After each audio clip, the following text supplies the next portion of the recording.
Leadership is a very lonely job. The CEO is the person who makes the most difficult decisions related to the destiny of the business. Every day they have to make life or death decisions. Sometimes they have to fire their closest friends. Sometimes they have to lay off an entire factory while still driving the company forward. In this summary, you'll learn from Ben Horowitz step by step from building a company, leading it, and then selling it for $1.6 billion. You will learn how to overcome the uncomfortable, exhausting feeling of having to fire an employee. In addition, you will also understand why hiring someone with some disadvantages can sometimes be beneficial. Finally, you will learn how to be a leader. Coping with pressure and shouldering the responsibility of running a business is something every CEO must do. Any founder or CEO has a dream.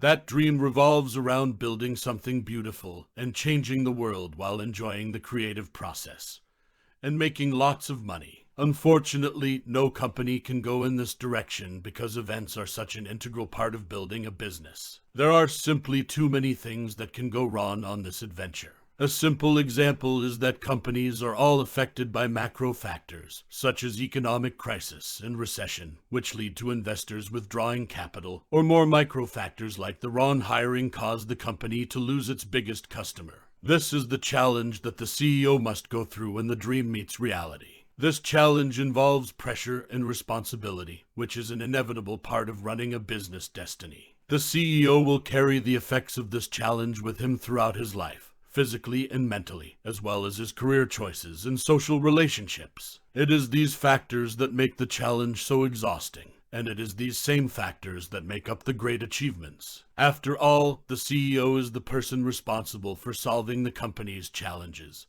and therefore it is they who will be praised for their achievements or lost their jobs for failure. Team spirit, creativity, and solution-oriented are the driving force to overcome challenges. Overcoming challenges is something every CEO needs to do. Fortunately, there are a few strategies to deal with it. The first thing to realize is that being CEO doesn't mean you have to overcome challenges alone.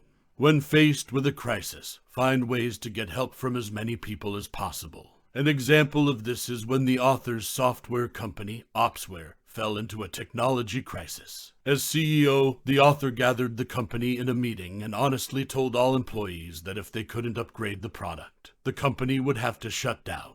He added to employees that the company still has a chance to survive, but if they want to quit, this is their chance to leave. This job purifies and retains the company with individuals with high determination, dedicated to helping the company complete and launch new products. As a result, the company's stock skyrocketed from $0.35 to $7. The second lesson learned when facing a challenge is that when you are cornered with seemingly no way out, that's when you need to be creative. During the tech crisis, the author's company, LoudCloud, was falling $2 million on revenue of $75 million, making investors hesitant to invest further. At this point, the author felt stuck and did something beyond imagination. He put the company on the stock market and raised enough capital to maintain the company. Lesson 3, remember that dealing with your own psyche is the hardest thing for any CEO. During the ordeal, you will feel lonely and will encounter personal psychological problems. To overcome this challenge, you must learn how adventurous riders do to keep their focus on the track in front of you instead of worrying about possible obstacles from the track barrier.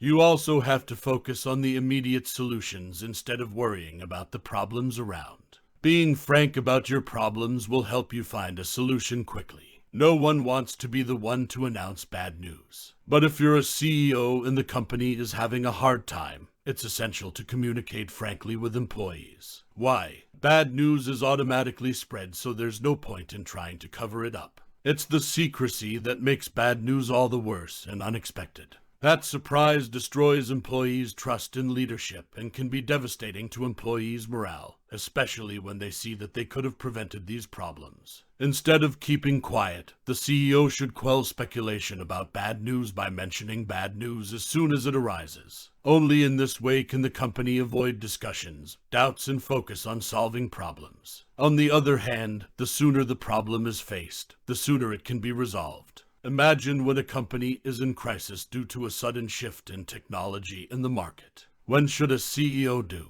If the CEO hid the problem or tried to figure out this new technology, and its associated costs and applications on his own. It would take a lot of time. We all know in crisis management time is something we don't want to waste. On the contrary, if the CEO openly discusses with employees, they can learn about this new technology more quickly than engineers can uncover technical problems. The accounting department can calculate the related costs, and other departments may also be involved. So why are most CEOs reluctant to share bad news? In fact, they are affected by the positive misconception, a view that their employees cannot accept bad news but need to hear positive news in order to do good work. Employees tend to absorb bad news better than CEOs. Because the CEO is responsible during crises, when bad news comes, they find it heavier than everyone else. Simply by facing the problem as soon as it is discovered, you can help find the right help to solve the problem.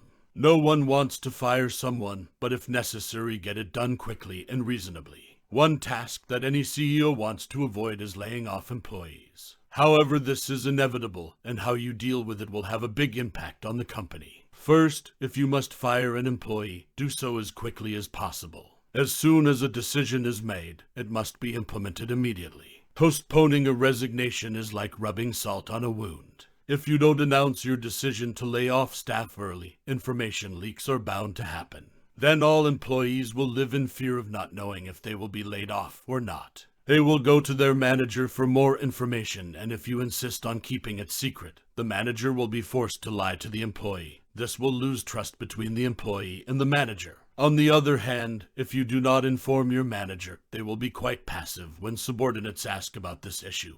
Also, deal fairly with employees who are leaving. Give them a good contract compensation and cover letter for the next job.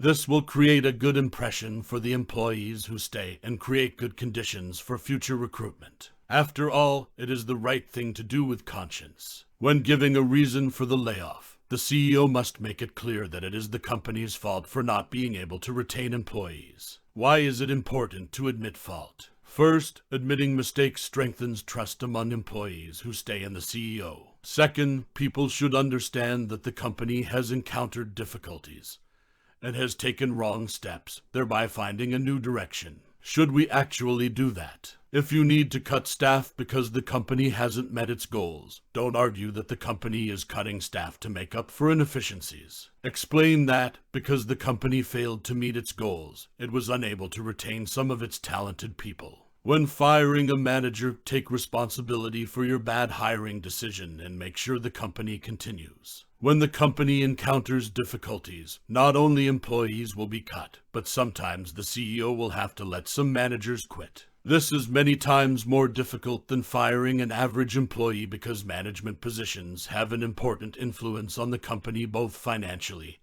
and culturally. So what is the right way to fire a manager? First, the CEO must understand that the wrong hiring decision is his responsibility, and must clearly explain this to the board of directors. Explain why you made a mistake in this position and what you will do to avoid it in the future. If possible, thoroughly analyze the cause and present it to management. This will increase management confidence in you. Second, you must prepare carefully before informing the manager you are about to leave.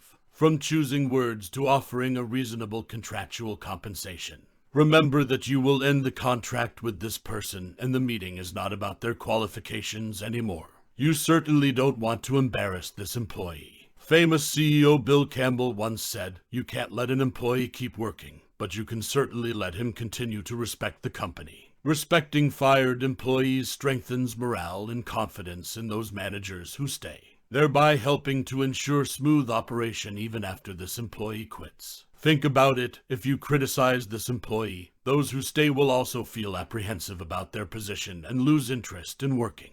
The most important thing in this layoff is to ensure business continuity. That means making sure affected parts can continue to function properly. If necessary, you will even have to temporarily take over the management of that department. In the chapters that follow, you'll learn how to build a great organization. Take good care of employees by training them and building a good human resource structure. Many companies emphasize in the media that human resources are extremely important to them, but not all companies understand that taking good care of their employees is the only way to create a great company. Your employees are even more important than the product or the company's profits. How to take good care of human resources. First, build a reliable human resource management team because they will be the ones who know important information and issues in the company that you may not know. They are like the quality management team of the enterprise. Although they can't build a business on their own, they are diligent in pointing out weaknesses in the company.